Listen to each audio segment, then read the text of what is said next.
What's up guys, Starnes here with Droid Modder X. A few weeks ago we discussed the biggest problems with the Galaxy S7 and Galaxy S7 Edge. When I brought that video to you guys, this was just after the announcement and right when pre-orders were made live. I pre-ordered the device then, but I had not actually used the phone. Since I've actually had a couple of weeks to use the phone, I figured I would revisit this topic with the 5 biggest flaws or the 5 biggest problems with the Galaxy S7 Edge. Now all that being said, the Galaxy S7 Edge is still one of my favorite devices so far this year. I just really love the design, the curved edges on the front, the curved edges on the back.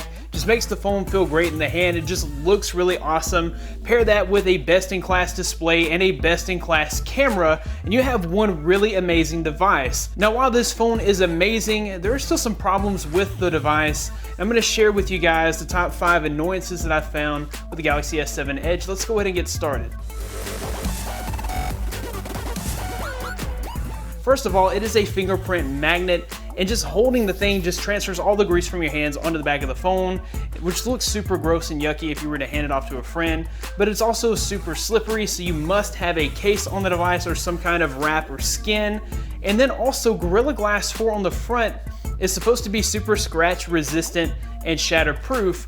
But I've only had the phone for 2 weeks and I have some really nasty scratches on the front of my Galaxy S7 Edge, and I have no explanation for how they got there. I've taken really good care of my screen and I've put it in my pocket with no keys or anything like that, so there's really no reason that there should be any scratches on the front of my S7 Edge, yet there are still scratches, and that has been the case with many other people. I've seen many complaints in forums and threads of people complaining about scratches that are unexplained or unexplainable on their S7 Edge. The speaker on the S7 Edge is not nearly as powerful as the speaker on the Note 5 or the Galaxy S6, and it's also super tinny.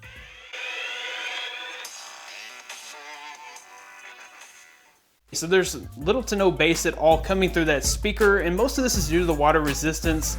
So you kind of have to weigh what you like, what you don't like. Do you want water resistance or do you want an awesome sounding speaker? The speaker is also placed on the bottom of the phone, which just heightens frustration on the speaker because it's easy to cover up when watching YouTube videos or playing games. Before I start this really short episode, I just want to let you guys know that you can help support the channel only if you want to. Simply click on the country you are from and bookmark. My issues with the home button is probably the most nitpickiest of problems with the device, but I've noticed that I have to hit the very center of the home button in order to actually press the home button. If you press it to the right side or the left side of the home button, it does nothing. You really have to nail the center of the button in order to go home. And for me, that's just been kind of an annoyance because I miss the home button all the time. The US variant of the Galaxy S7 features a Snapdragon 820 processor, which is a performance beast. I have not seen any lag whatsoever on this device, whether it be playing games or going from screen to screen. Multitasking has been a breeze on the phone, but the only setback to having the 820 processor is the inefficiency. During the Galaxy S7 announcement, Samsung touted the fact that you could get through an entire season of Game of Thrones on a single battery charge, which means that you should be getting 10 hours of screen on time. This is nowhere near what I've been able to get on my 820 variant of the Galaxy S7 Edge. Even though I have a 3,600 milliamp hour battery and I have Android Marshmallow, which includes Doze, I've only ever really been able to get 4 to 5 hours of screen on time. I've never really been able to get past that 5-hour screen on time. Doze and Android Marshmallow is really doing its job here, and I think that the S7 Edge really still has incredible battery life, considering that it always gets me through to the end of the day. I'm never having to charge my battery. It's just not exactly what Samsung advertised. It's not exactly what I was expecting, and I've seen people with the Exynos version.